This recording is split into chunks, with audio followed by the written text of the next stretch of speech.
Invité de Paris Direct et cet invité aujourd'hui, c'est vous, Nicolas Delessal. Bonjour. Bonjour. Bienvenue sur ce plateau. Vous êtes grand reporter pour Paris Match.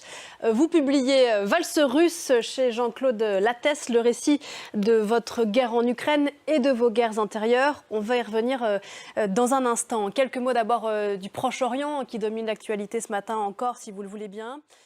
Vous avez trouvé un pays, et vous l'avez raconté dans Paris Match, dans un état de sidération absolue, comme hébété face à l'indicible. Est-ce qu'il faut avoir vu ça, raconté ça, pour comprendre ce qu'il se passe depuis 1 mois et demi là-bas ?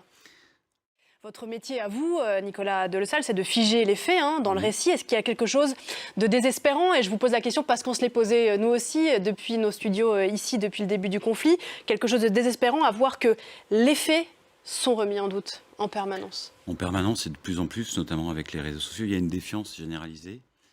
Alors justement, cette guerre de l'information, effectivement, ne se joue pas qu'entre Israël et le Hamas, mais plus largement dans nos sociétés. On l'observe depuis le début de la guerre en Ukraine aussi. Pour revenir à votre livre qui s'appelle Valse russe, livre dans lequel, Nicolas Delessal, vous posez une question.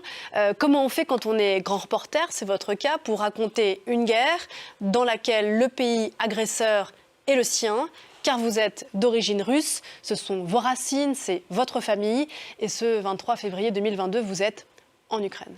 Oui, alors chaque fois qu'il se passe quelque chose de pas cool, j'y suis. Je sais pas. Et vous, le russe, donc, disons d'origine russe, dont la mère est russe, elle a été votre prof de russe, vous n'avez pas très bien travaillé parce que vous ne parlez pas très bien russe. Il y a Nigavalio Palouski, ce qui veut dire je ne parle pas russe, mais je le dis sans accent. Ça, vous le dites sans accent et vous en êtes assez fier. Il y a une scène au début de votre récit qui marque évidemment les esprits. On est 3 jours après le début de la guerre.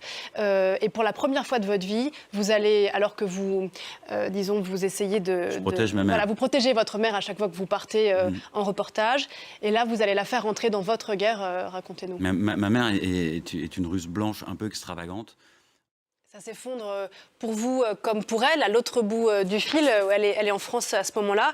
Vous dites même qu'à partir de ce moment-là, vous avez honte d'être russe. Oui, parce que moi j'ai toujours été russe. Et ça, c'est la terreur absolue des Ukrainiens, que cette guerre-là soit oubliée, comme d'ailleurs elle a été oubliée pendant très longtemps, à partir de 2014. La guerre n'a pas commencé en 2022. Bien sûr, mais là, elle a pris des proportions telles. On s'est beaucoup interrogé depuis février 2022 sur la réalité du soutien des Russes à cette guerre, dans ce pays où dire guerre peut toujours vous coûter la prison. Je sais que c'est une question difficile, mais de ce que vous en savez, de quel ordre est ce soutien aujourd'hui ? Est-ce que c'est un soutien attentiste, coupable, ignorant ? Est-ce que c'est tout ça à la fois ? C'est un soutien de survie.